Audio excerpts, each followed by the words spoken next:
Hi there, my name's Vaughn Holder. I'm a Ruminant Research Group Director here at Alltech, and I'm going to talk to you a little bit today about investing your future. You know, we talk a lot about understanding what the nutrient or the nutritional interventions are that we can use on the lactating herd, and that's rightly so. Make your money, and that's also, quite frankly, the easiest model to study because you can make interventions and get milk production data immediately. But when you look at your calf herd and you look at calving and raising the next generation of your cows, there are certainly some things that we need to look at in terms of improving the health and performance of those animals. And it's a little bit more difficult to study, quite honestly, because you've got to look at interventions that happen during the calves raising period and what they do to the lactational performance.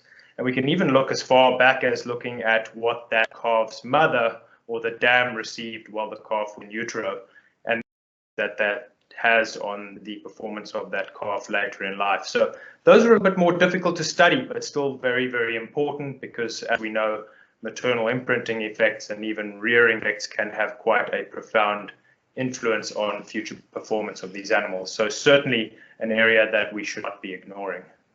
So successful calf rearing really presents a lot of challenges. To get a newborn calf, which is a particularly difficult situation on dairies compared to beef animals, get that newborn calf reared all the way to joining the herd for lactation. It's a series of roadblocks or difficulties that animal has to overcome before joining the herd. So as a very basic breakdown of that, there's a couple things that we want to try and achieve here. Starting off with a healthy calf being born, obviously quite critical. You need to start with some pretty good material when you start off with. Surviving that early neonatal period, very, very critical as we try to get the immune system of that calf up and running, get them onto feed, those types of things. And that's the next point, is you need to transition that animal as soon as you possibly can to being a ruminant.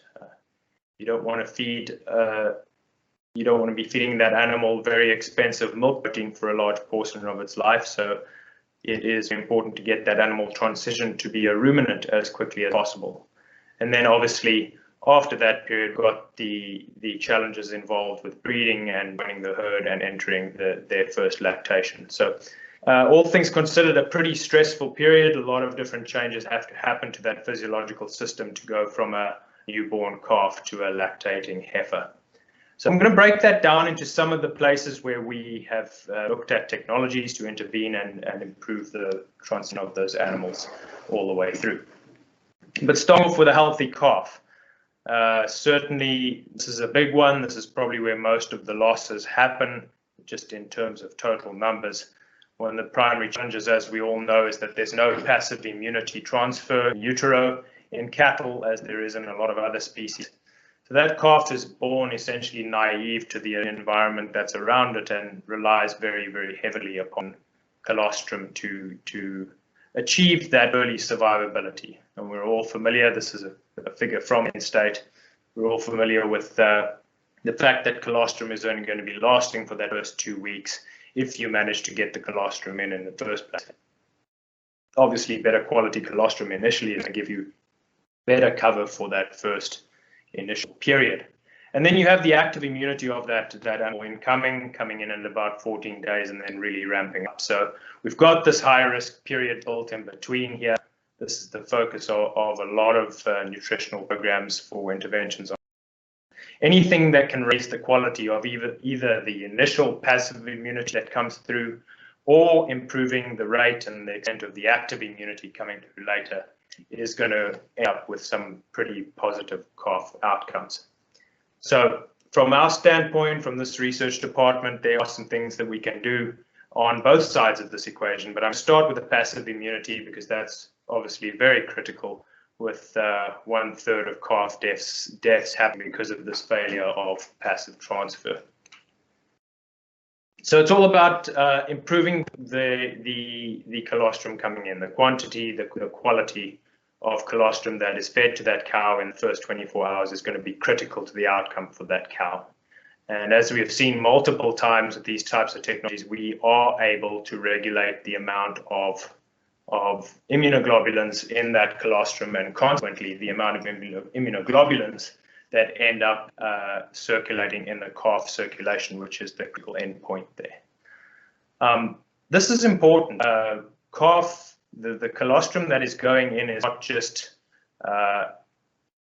general immunity. These are very, very specific molecules that go after the challenges that that cow is seeing during the last 5 weeks of gestation. That's when that colostrum is being made, and so it is a custom intervention for the environment that that cow is in, and therefore is custom suited to allowing that calf to survive. So things like the pathogens that are present in that environment, we're talking about immunoglobulins specific for that. Even things like vaccines. Vaccines are included in that animal's environment, as we call it. And this data from University of Kentucky shows that when you use interventions like rotavirus vaccination, in this case at UK, do get specific upregulation of those titers happening in both the colostrum and the calf. And so we're talking about very customized immunity as that system. That's how it works. So there are technologies like mannose-oligosaccharides, which I mentioned in this case, that can and have shown to improve immunity when fed during the last 30 to 40 days prepartum. Another technology where there's a lot of information on improving immunity in general, as you all know, is trace mineral nutrition. Now, we usually focus on trace mineral nutrition of the animal itself for improvement in immune function, and specifically for addressing deficiencies. And we know when we address deficiencies, or when we have deficiencies, the immune system is one of the first systems to start faltering when we have inadequacies of minerals. We want to also look at the generational effects of minerals. You know, we want to know what trace mineral nutrition during gestation does to the health of those calves and the immune system of those calves as well. And I'm going to give you a early look at some data that we are generating out of the University of Guelph. For anyone who's interested, these are 4 abstracts. If you want to contact me after this presentation, I'll be happy to share those abstracts with you. But really interesting information coming out of the University of Guelph, a fairly big study that supports some of the other work that we've done in this space beforehand. So in this trial, we had 140 cows and heifers, looking again at that final time during gestation, during the time period, and feeding through lactation in this case as well. And then these animals were randomly allocated either to a standard trace mineral program built only on inorganic minerals, and then the treatment in this case would be trace minerals supplied by either proteinates in the case of zinc, manganese, copper, and cobalt, and selenium in the form of selenium yeast. And what we see from a colostrum standpoint is something that we've seen before, and really nice to see this again, is that we increase the production of colostrum. We increase the immunoglobulins in colostrum, and therefore look at much better outcomes for the calves themselves. And this is something we've seen multiple times before. In fact, I can point out some data that we generated at Penn State, this one with Judd Heinrich's group, and I will say you're going to be seeing a lot of Judd Heinrich's work here. A lot of our calf programs throughout the last 10 years, I would say, have been proven out with Judd's group, who had a lot of long-term relationship with him and very successful research work. But this one is particularly interesting because what we looked here, and some we hadn't looked at before, was splitting up the effects of maternal trace mineral nutrition and trace mineral nutrition of the calf itself. So you'll see that you have 4 different treatment groups here, and I'll walk you through each of them. The first, the blue bar you see at the bottom, the legend says control, and that's basically a control inorganic diet fed to the cow during gestation. This was also during the last 40 days. And then control diet, the second control designation, is the trace mineral source that was used on the calf during rearing and during the first lactation. So as you can see, the blue bar is controlled cow during gestation and a control ration rearing and first lactation for that calf. Follows on that we call TRT, which is total replacement technology. We're talking about completely replacing inorganic minerals with organic minerals in this case. So you can see that we have an animal that was reared in an organic trace mineral gestation during an organic trace mineral program, and then fed a normal inorganic program after birth. Same goes for controlled TRT, so that would be a controlled gestation, TRT calf diet, and then TRT, TRT, so organic minerals all the way through. And what's interesting about this one from a health standpoint, so this is the probability of an animal being unhealthy. You can talk with Judd about how these things are calculated. These are really nice probability scores that they do, but basically it looks like that it doesn't matter when you feed a TRT intervention when we're talking about the general health of the calves coming out. So you can feed this during the dry period, or you can feed this to the calf itself, and you actually get quite dramatically improved health scores on these calves. So there are interventions that you make in multiple places here. You can see both cow treatment and calf treatment are significant in this case. And these three groups are statistically equal. This one is published again. If anybody wants any of this work for a more thorough analysis, I'm happy to provide after the presentation. But when we go through and we looked at these calves, you can see the probability of score above 2. These are the data I just showed. But if you look at hemoglobin, which is an indicator of inflammation in this case, you can see that you have inorganic and organic. These are the cow diets, and then these are the calf diets below. You see that when it comes to haptoglobin, really the effect of cow was the only one that was significant. So we are having some physiological effects on inflammation coming on those calves, dependent on what their dams were actually fed during the final period of gestation. And that's really cool to start understanding what the difference are between maternal effects and effects of the trace minerals directly on the calves. So really nice data there. So we've talked about what we can do to the cow. Talked a little bit in that last section about what we can do with the calf, trying to improve things. But certainly you've got your passive immunity up front, and you're trying to get that active immunity to kick in as soon as possible to try and alleviate a little bit of that risk period. So I'm going to go back to looking at mannose oligosaccharides, because we know we can use them to improve colostrum quality. And it does that through actually improving or increasing the level of immunoglobulins or antibodies that are circulating in the cow's blood. And therefore, it goes without saying that we might want to do that to the calves themselves to try and encourage early active immunity. And that's what we did in this study as well. This is another one out of Judd Heinrich's lab, basically looking at, and there's a fancy term up here, yeast functional glycoproteins. These are specific mannose oligosaccharide products that are designed to elicit these types of physiological effects. I know you can't read the legend on these unless I guess you have a really big monitor or really good eyes, but basically what we're looking at is following immunoglobulin production in the calf as the calf grows up. And you can see here we have immunoglobulin saliva in the top left, immunoglobulin in the feces, so that is representing immunoglobulins that are secreted into the lower parts of the gut here in the bottom left. And then you can see that as of day 10 going onwards, you start to see when you feed a mannose oligosaccharide product to see increases in the secreted antibodies going into the gut, both on the front end of the gut and back end of the gut, showing that we are actually narrowing that curve between passive and active immunity happening in the calf. And the result of that is that we get scouring. This is talking specifically about immunity of gut, which is so critical in young calves. And you can see that these calves, that these curves do start separating out by about 8 or 10 days to the mannose oligosaccharide group, which has significantly lower scour scores compared to a control ration that doesn't have those mannose oligosaccharides.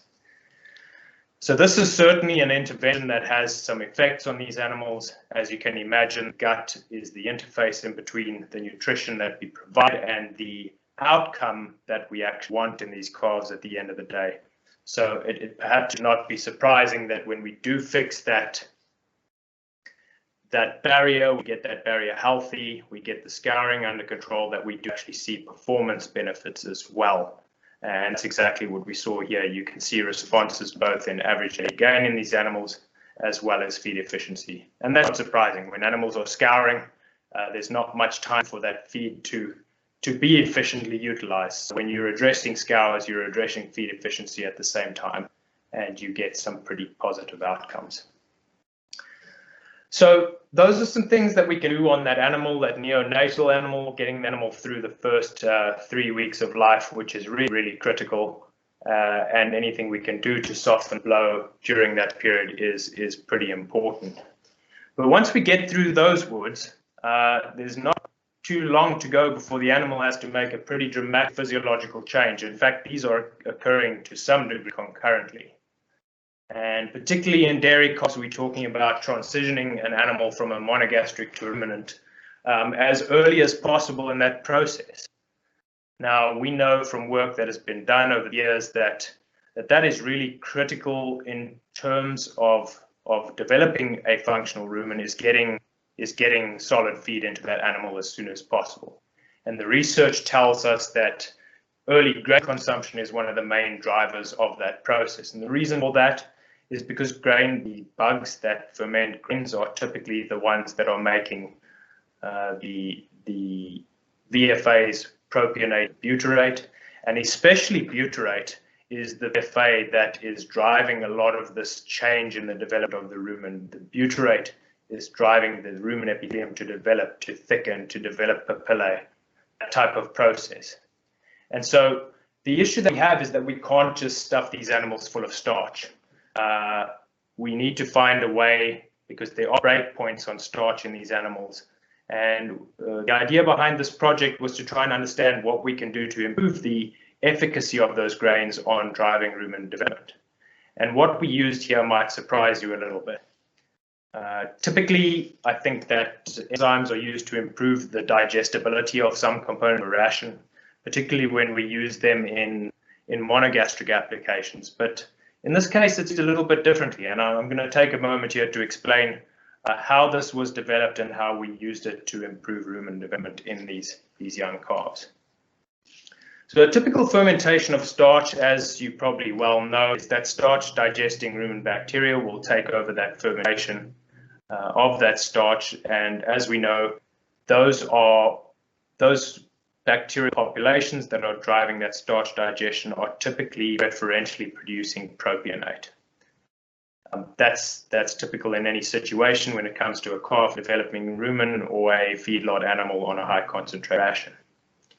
Now, what we do to intervene in the process is not to change the digestibility of starch, but to change the way that starch is digested. When we take an exogenous alpha amylase that is different from the amylase that the rumen itself produces, we end up producing a new pool of substrate in the rumen that didn't exist beforehand. And what that does is it essentially acts as a rumen modifier. So you're feeding different populations of bacteria in the rumen, you're getting a rise in the bacterial populations that feed on that pool of substrates, and that group of bacteria tends to produce more butyrate than they do produce propionate. And obviously, as we spoke about earlier, butyrate is the really powerful modifier of driving rumen development, and so we get an increased rumen development signal relative to the amount of starch that we're actually putting into the animal. And we've proven out this theory all the way from looking at those maltodextrin pools to looking at the different species of bugs that we know of that produce butyrate in the rumen. And we do see nice responses in their abundance, showing the validity of that theory. We've also measured, obviously, most importantly, ending on this is looking at the fermentation and actually identifying that we can increase butyrate signal out of a fermentation and therefore drive those rumen changes. And again, Dr. Heinrichs helped us validate this in vivo, looking at calves and rumen development. And you can see that regardless of which portion of the rumen that we're looking at, here's multiple samples from 10 or 12 different sites in the rumen. And you can see that at every site, the motion of butyrate within the rumen actually gets quite a dramatic effect on the surface area of that rumen regardless of where in the rumen that actually occurs. So it's a neat technology. You wouldn't think of using in that way, but it's something that works very effectively for driving early rumen development in calves. So you've got that down. Obviously, this is where we start to think about getting the animal into the herd. You've got the animal grown to the point at which you want to breed her. And now we have to start looking at what changes we need to make to improve the fertility of that heifer going into the herd. Unfortunately, we should have been looking at that while that cow was in utero. And there's not a lot of information other than on energy and protein on the effects of nutritional programming of heifers in terms of what that does to their performance coming into their first lactation. So I'm going to pull back out this trial. This is the same trial that I mentioned earlier, where we had both the gestating cow treatment as well as the calf and heifer treatment broken out in a factorial treatment arrangement.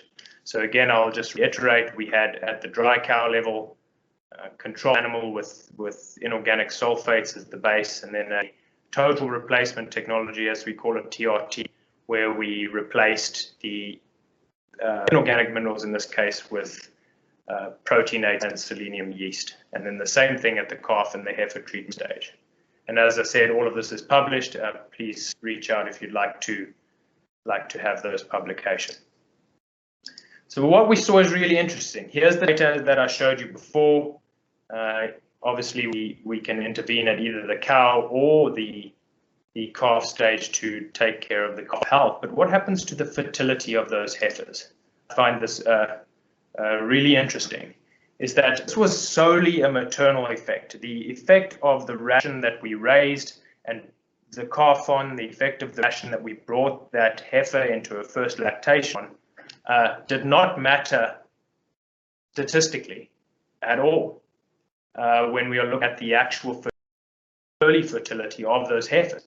But the diet that was fed during gestation, during the last 30 days of gestation, had a significant effect on when those heifers started cycling and ultimately when the heifers became pregnant.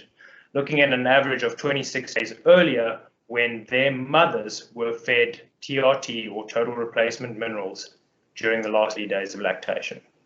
Now, this is where these data become extremely interesting, as we can start to pull apart the maternal effects and the direct effects of trace minerals that we wouldn't have looked at before.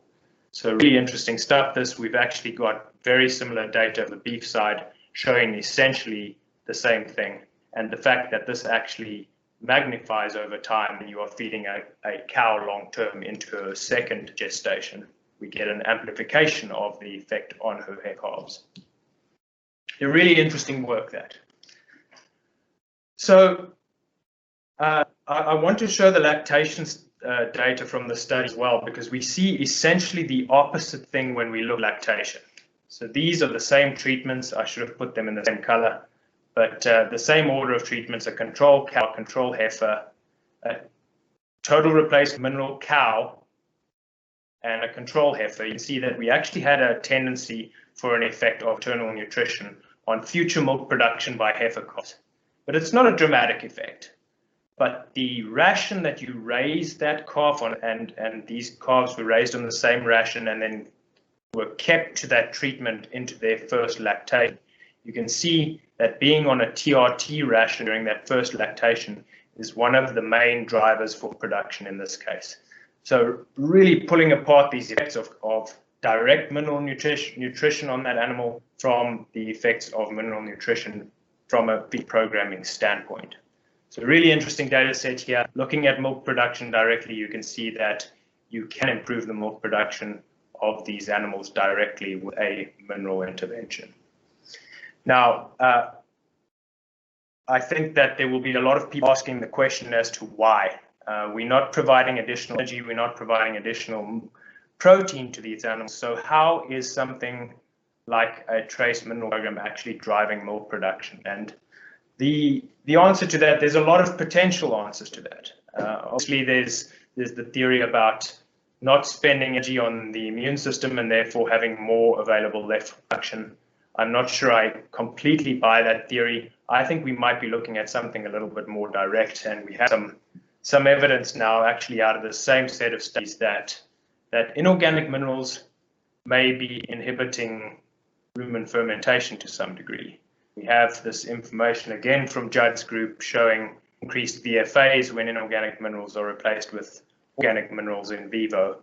And we see the same thing on the beef side, where we do get increased weaning weights in the animals as well, this direct effect on performance of trace minerals.